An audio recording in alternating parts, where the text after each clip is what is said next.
युवा साथियों, आप सभी की मेहनत यहां नजर आई है। आपने बहुत तालमेल के साथ अपना प्रदर्शन किया है। लेकिन साथियों, आज का दिन हमारे लिए एक बड़ा दुख लेकर भी आया है। आज सुबह ही महाराष्ट्र में दुखद विमान दुर्घटना हुई है। इस दुर्घटना ने महाराष्ट्र के उप मुख्यमंत्री अजित पवार जी और कुछ साथियों को हमसे छीन लिया है। अजित दादा ने महाराष्ट्र और देश के विकास में अपना बड़ा योगदान दिया है। विशेष रूप से गांवों के जीवन को बेहतर बनाने के लिए उन्होंने हमेशा आगे बढ़कर काम किया। मैं अजित पवार जी के परिवार के प्रति संवेदना व्यक्त करता हूं। जिन साथियों को हमने इस हादसे में खोया है, इस पीड़ा की घड़ी में हम सभी उनके परिजनों के साथ हैं। साथियों, दुख और संवेदना के इन पलों के बीच मैं यहां मौजूद आप सभी कैडेट्स का, विभिन्न मित्र देशों से आए कैडेट्स और ऑफिसर्स का अभिनंदन भी करूंगा। इस बार भी यहां बहुत बड़ी संख्या में गर्ल्स कैडेट्स आई हैं। मैं उनका विशेष रूप से अभिनंदन करता हूं। साथियों, एनसीसी एक ऐसा संगठन, एक ऐसा आंदोलन है जो भारत की युवा शक्ति को आत्मविश्वासी बनाता है, अनुशासित बनाता है, संवेदनशील बनाता है और राष्ट्र के लिए समर्पित नागरिक बनाता है। आप सभी हर साल अपनी भूमिका को और सशक्त कर रहे हैं। बीते वर्षों में एनसीसी कैडेट्स की संख्या 14 लाख से बढ़कर 20 लाख हो चुकी है।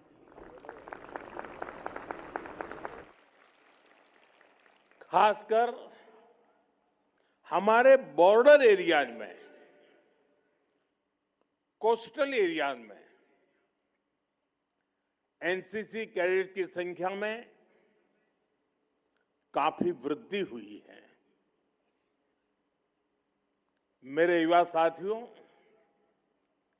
एनसीसी युवाओं का मंच है और इस मंच पर अपनी विरासत को भी गौरव के साथ जिया जाता है। जैसे इस वर्ष वंदे मातरम के 150 वर्ष होने का उत्सव एनसीसी ने पूरे जोश से मनाया है। अपने देश के कोने कोने में इससे जुड़े कार्यक्रम किए हैं। परमवीर सागर यात्रा भी इसी का उत्तम उदाहरण है। आप सभी जानते हैं, कुछ साल पहले सरकार ने अंडमान निकोबार के 21 द्वीपों को अपने परमवीर चक्र विजेताओं के नाम दिए थे। इसके पीछे राष्ट्र नायकों को सम्मान देने का जो भाव था, उसको आपने अपनी सेलिंग एक्सपीडिशन से आगे बढ़ाया है। इसी तरह लक्षद्वीप में द्वीप उत्सव के माध्यम से आपने सागर, संस्कृति, प्रकृति सबको एक साथ सेलिब्रेट किया है। साथियों, एनसीसी ने इतिहास को स्मारकों से निकालकर जन जन के हृदय में जीवंत बनाया है। आपने बाजीराव पेशवा की वीरता, महायोद्धा लसित बोरफुकन जी की कुशलता और भगवान बिरसा मुंडा के नेतृत्व को अपनी साइकिल रैली के माध्यम से जनचेतना जगाने का काम किया है। आपके इस साहसपूर्ण सभी काम के लिए आप सबकी बहुत बहुत सराहना करता हूं। आज जिन साथियों को सम्मान मिला है, मैं उनको भी शुभकामनाएं देता हूं। साथियों, मैंने लाल किले से कहा था, यही समय है, सही समय है। हमारे देश के युवाओं के लिए आज का ये समय सबसे ज्यादा अवसरों का समय है। सरकार का प्रयास है कि इस कालखंड का अधिक से अधिक लाभ हमारे युवाओं को मिले। इसका एक उदाहरण आपने कल ही देखा है। भारत और यूरोपियन यूनियन के बीच ऐतिहासिक फ्री ट्रेड एग्रीमेंट पर सहमति हुई है।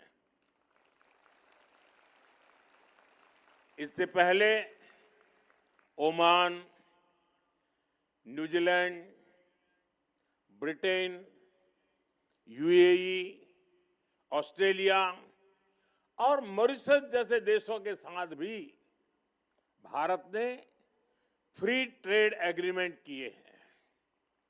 ये सारे एग्रीमेंट्स हमारे लाखों करोड़ों नौजवानों के लिए अनगिनत अवसर बनाने वाले हैं।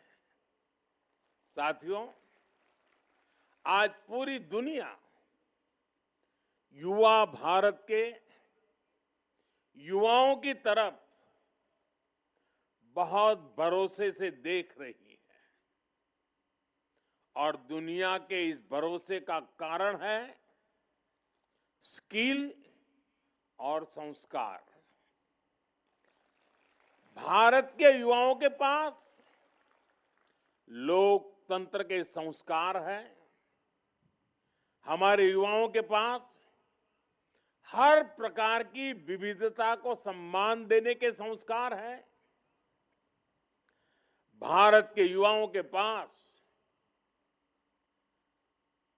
पूरी दुनिया को एक परिवार मानने के संस्कार है और इसलिए भारत के युवा कहीं भी जाते हैं तो उस देश के लोगों के साथ आसानी से घुल मिल जाते हैं, उनके दिलों को जीत लेते हैं।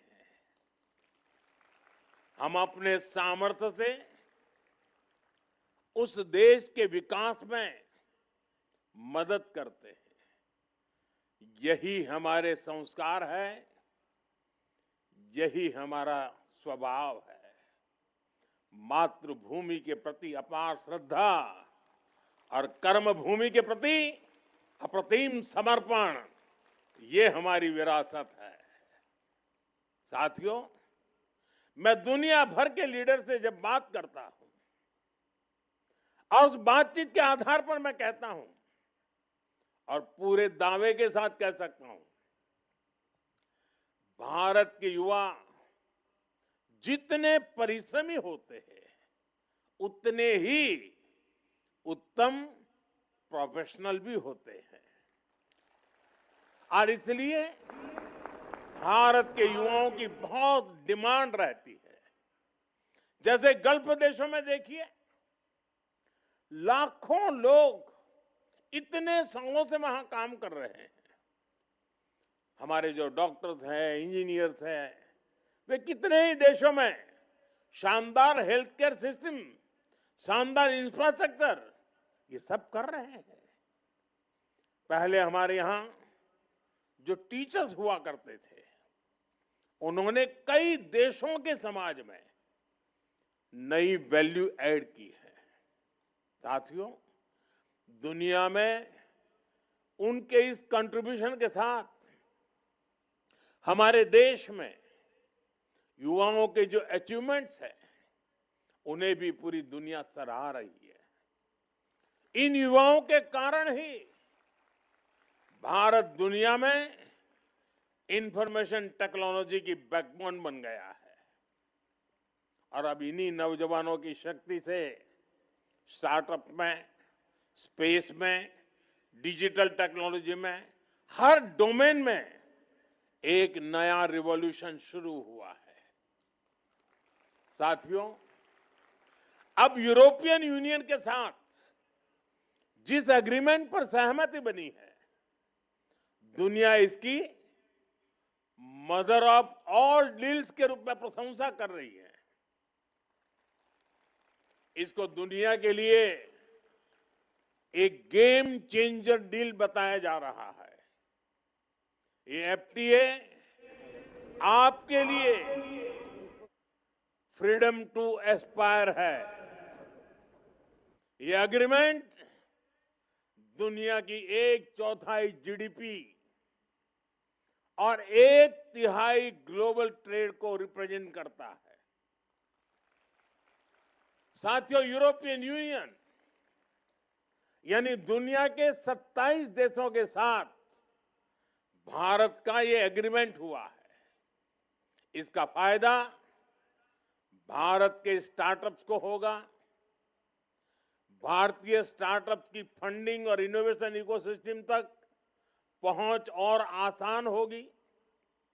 इस समझौते से हमारी क्रिएटिव इकोनॉमी को film, gaming, fashion, digital content, music और डिजाइन को भी बहुत फायदा होगा।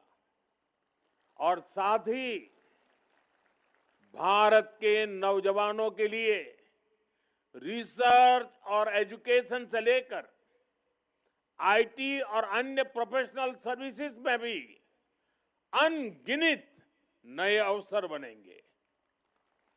साथियों, इस एग्रीमेंट को मदर ऑफ ऑल डील्स इसलिए भी कहा जा रहा है क्योंकि ये बहुत व्यापक है, बहुत गहरा है, नई नई ऊंचाइयों को छूने वाला है और फायदों की लिस्ट तो बहुत बड़ी है।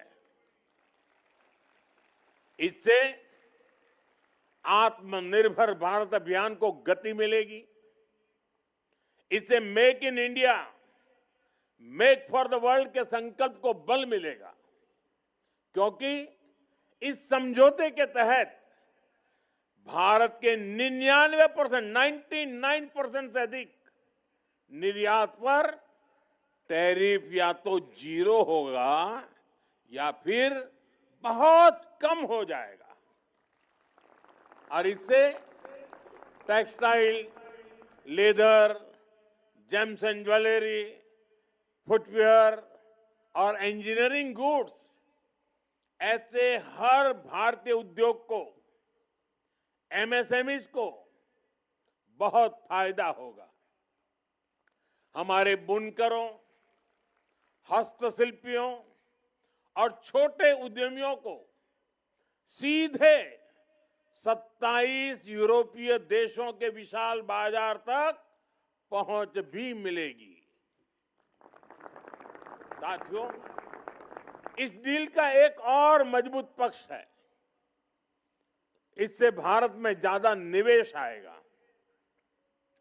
देश में नए इंजीनियरिंग, इलेक्ट्रॉनिक्स, केमिकल, फार्मा और अन्य मैन्युफैक्चरिंग प्लांट शुरू होंगे। इससे कृषि, फूड प्रोसेसिंग और फिशरीज में भी नए निवेश के लिए एक एश्योर्ड मार्केट तैयार होगा। ये किसानों, मछुआरों और ग्रामीण युवाओं के लिए बहुत बड़ा अवसर है।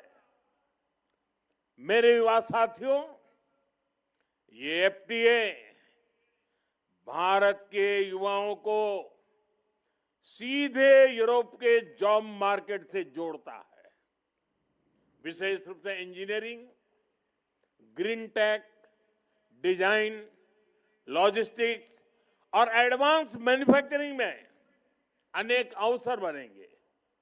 इसका मतलब है कि भारत के युवाओं के लिए, आपके लिए 27 देशों में नए नए अवसर खुल रहे हैं। साथियों, इन सभी वैश्विक अवसरों को सरकार व्यापक रिफॉर्म से और व्यापक बना रही है। आज देश जिस रिफॉर्म एक्सप्रेस पर सवार है, वो युवा शक्ति के सामने हर रुकावट को दूर कर रहा है और देश के सामने बढ़ते ये अवसर एनसीसी से जुड़े आप सभी युवाओं में ये संस्कार, ये अनुशासन आपके लिए तो ये जैसे सोने पर सुहागा है। साथियों, आपने यहां ऑपरेशन सिंदूर पर शानदार झांकी निकाली है। ऑपरेशन सिंदूर के समय आपके प्रयासों की मैं खास तौर पर सराहना करूंगा। राष्ट्रीय सुरक्षा से जुड़ी उस महत्वपूर्ण घड़ी में हमारे एनसीसी कैडेट्स ने अपने जिम्मेदारियां बखूबी संभाली है। किसी ने हमारी सेनाओं की तैयारियों में सहयोग दिया, किसी ने ब्लड डोनेशन कैंप लगाए, किसी ने फर्स्ट एड कैंप्स के माध्यम से सेवा की। आपने यह दिखा दिया कि एनसीसी में परेड ग्राउंड की ट्रेनिंग के साथ ही नेशन फर्स्ट के विचार प्रवाह की भी ट्रेनिंग होती है। एनसीसी से मिली यही देशभक्ति है, यही वो लीडरशिप है जो मुश्किल समय में देश के प्रति पूरी शक्ति से काम करने की प्रेरणा देती है। और यही तो एनसीसी हमें सिखाती है। हम वहीं से सीखते हैं। जब मैं एनसीसी में था, तब मेरा भी नेशन फर्स्ट का भाव ऐसे ही मजबूत हुआ था। और आज मैं आपको भी एनसीसी में यही सीखते देख रहा हूं, गर्व अनुभव कर रहा हूं। साथियों, ऑपरेशन सिंदूर ने भारत के सामर्थ्य को, हमारी सेना के शौर्य को एक बार फिर से स्थापित किया है। ऑपरेशन सिंदूर ने यह भी दिखाया कि हमारे स्वदेशी हथियार कितने एडवांस और हाईटेक है। साथियों, आजकल के आधुनिक युद्ध में युवा कौशल की भूमिका बहुत बढ़ गई है। अब युद्ध सिर्फ सीमा पर टैंक, बंदूक और गोलों तक सीमित नहीं रहा है। आज लड़ाई कई मोर्चों पर लड़ी जाती है। आज की लड़ाई कोड में भी होती है, क्लाउड में भी होती है। जो देश टेक्नोलॉजी में पीछे हैं, वह इकोनॉमी में नहीं, सिक्योरिटी में भी कमजोर होते हैं। इसलिए साथियों, एक युवा के तौर पर हम अपने देश के लिए कौन सा नया इनोवेशन करते हैं, ये जज्बा भी देशभक्ति को मजबूत करता है, देश की सुरक्षा में बड़ा योगदान देता है। आप सभी जानते हैं, आज टेक से भी इनोवेटिव नौजवानों के लिए सेनाओं में नए अवसर बन रहे हैं। आज हमारे युवाओं के डिफेंस स्टार्टअप्स कमाल कर रहे हैं। आज मेड इन इंडिया ड्रोन पर काम हो रहा है। एआई और डिफेंस इनोवेशन अब हमारी फोर्सेस को आधुनिक बना रही है। यानी आप युवा साथियों के लिए संभावनाओं का बहुत विस्तार हो रहा है। और मैं आज चाहता हूं, सिर्फ यहां बैठे हुए नहीं, देश के कोटि कोटि युवा इसका लाभ उठाएं। साथियों, देश ने अभी 3 दिन पहले ही 25 जनवरी को राष्ट्रीय मतदाता दिवस मनाया है। इस दिन मैंने देशवासियों को पत्र भी लिखा। राष्ट्रीय मतदाता दिवस उस दायित्व भाव का, उस अधिकार का उत्सव है जो हमारे संविधान ने हर नागरिक को सौंपा है। आज भारत दुनिया के उन देशों में है जहां युवा वोटर्स की संख्या सबसे ज्यादा है। जब ये युवा मतदाता बनने योग्य बनते हैं, 18 साल की आयु को प्राप्त करते हैं, तो उन्हें राष्ट्र का भाग्य बनाने की ताकत मिल जाती है। इसलिए अब हमें देश में एक नई परंपरा शुरू करने की जरूरत है। मैं चाहता हूं कि एनसीसी, एनएसएस और मेरा युवा भारत संगठन में, माय भारत संगठन में 25 जनवरी को हर बार एक बड़ा आयोजन किया जाए। इस दिन फर्स्ट टाइम वोटर्स के सम्मान का भव्य कार्यक्रम हो। मुझे पूरा विश्वास है ये प्रयास हमारी युवा पीढ़ी में दायित्व बोध की भावना को और मजबूत करेगा, हमारे लोकतंत्र को मजबूत करेगा।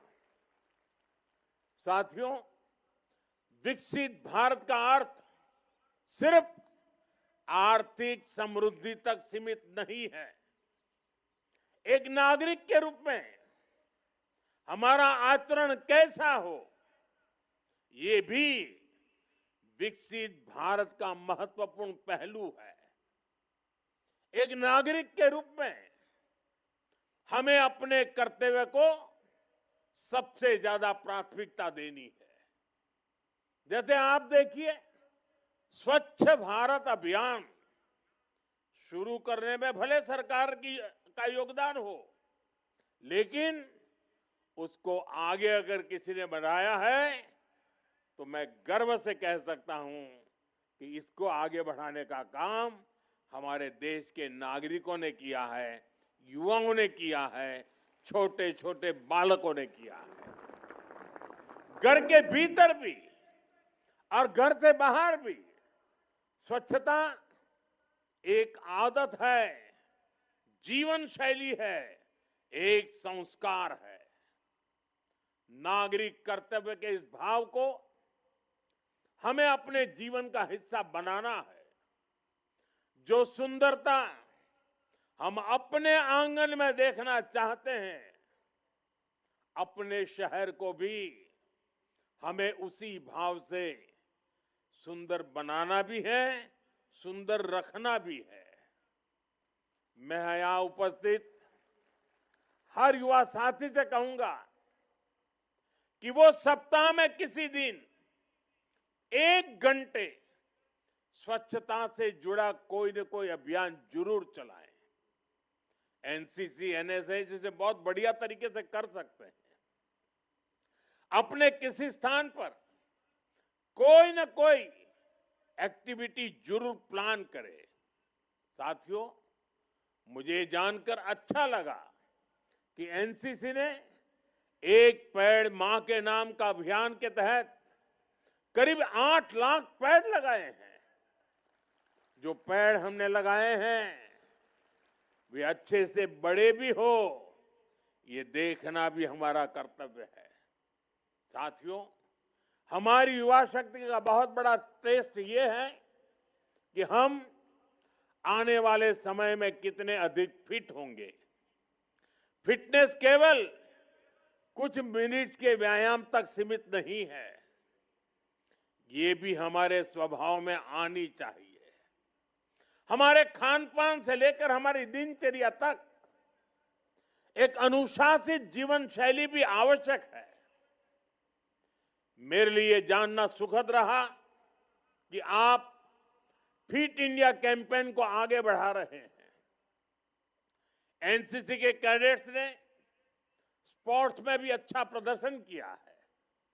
साथियों, आज मैं आप युवाओं के बीच ओबेसिटी, मोटापे का विषय फिर से उठा रहा हूं। स्टडी कहती है कि आने वाले समय में भारत में हर तीसरा व्यक्ति मोटापे का, ओबेसिटी से परेशान हो सकता है। मोटापे की समस्या से देश में डायबिटीज, ब्लड प्रेशर और ऐसी कई बीमारियों के खतरे भी बने रहे हैं। इसका सबसे बड़ा प्रभावित वर्ग हमारा युवा हो सकता है। इसलिए आवश्यक है हम अभी से सतर्क रहें। हम अपने ऑयल इंटेक को कम करने का प्रयास करें। मैंने कुछ समय पहले खाने में तेल की मात्रा 10% कम करने का आग्रह किया था। आज आप सभी युवाओं से मैं फिर वो आग्रह दोहराऊंगा। साथियों, एनसीसी आपको सिर्फ कदम ताल नहीं सिखाती, ये संगठन आपको एक नागरिक के तौर पर जिम्मेदारी के साथ जीना सिखाता है। यहां आप वो स्किल्स, वो वैल्यूज सीखते हैं जो आपको एक बेहतर नागरिक बनाने में मदद करती है। आपको गणतंत्र दिवस समारोह में जो अनुभव मिलते हैं वो आपके व्यक्तित्व को और निखारते हैं। आप जीवन की हर परीक्षा में सफल हो, विकसित भारत के निर्माण में आपका योगदान निरंतर निखरे।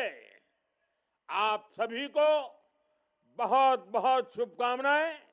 भारत माता की, भारत माता की।